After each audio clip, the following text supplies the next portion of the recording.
utiliser efficacement Google Meet lors des cours en ligne, lors des réunions et tout.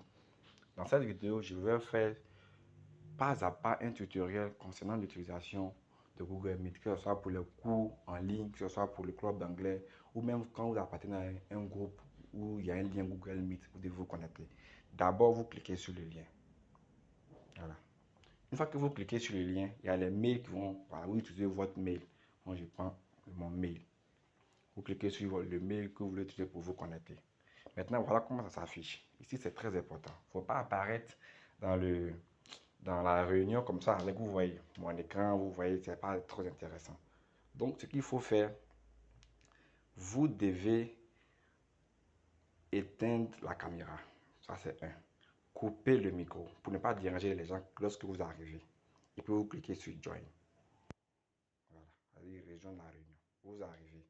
Ici, on se peut que vous êtes arrivé. Pour l'instant, la personne est sur une démo. Donc, si vous voulez parler, vous voyez le bouton qui est là, le micro, vous cliquez dessus et vous commencez à parler. Voilà.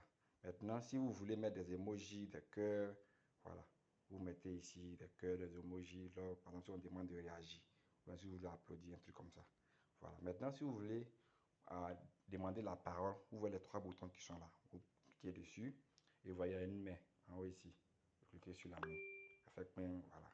Et là, celui qui organise la réunion va à votre main et vous donne la parole. Si vous voulez baisser la main, c'est la même chose. Vous venez, vous cliquez ici. Voilà. Maintenant, au cours de la réunion, vous voulez poser une question, mais pas en ouvrant le micro pour parler. Donc, vous cliquez sur les trois points. Vous allez voir, bon, pour moi, mon portable est en anglais, mais juste en dessous de l'image de la personne, vous allez voir message, ou bien conversation, ou bien discussion. Tu cliques dessus. Voilà. Et maintenant, ici, voilà, tu écris ce que tu veux. Par exemple, salut. Voilà, je mets salut. Quand tu cliques salut, automatiquement, ça s'affiche pour tout le monde voit. Le coach peut voir ou bien celui qui gère la réunion peut voir. Et là, il peut peut-être répondre à une préoccupation et tout. Voilà. Donc, voilà comment on utilise efficacement Google Meet pour pouvoir faire les formations. Suivez ça. Sinon, parfois, ça énerve. On a des personnes qui viennent, ils se connectent et ils commencent, on entend tout sortes de bruit derrière, c'est dérangeant. Et on ne donne même pas la parole, il ouvre le micro, il parle, c'est pas intéressant. Par exemple, nous, à mon coach pro, le modérateur, le coach, il est en train de donner au cours, lui, il est en train d'expliquer quelque chose. Si tu ne suis pas ces procédures, que tu te permets de faire ça une fois, il va parler de façon gentille, il va t'expliquer et puis voilà.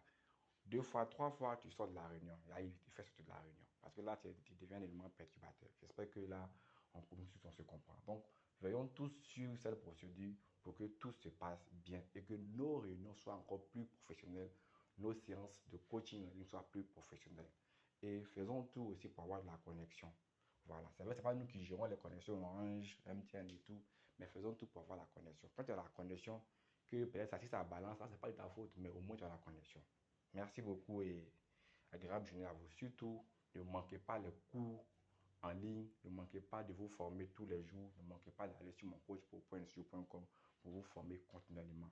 Never stop learning.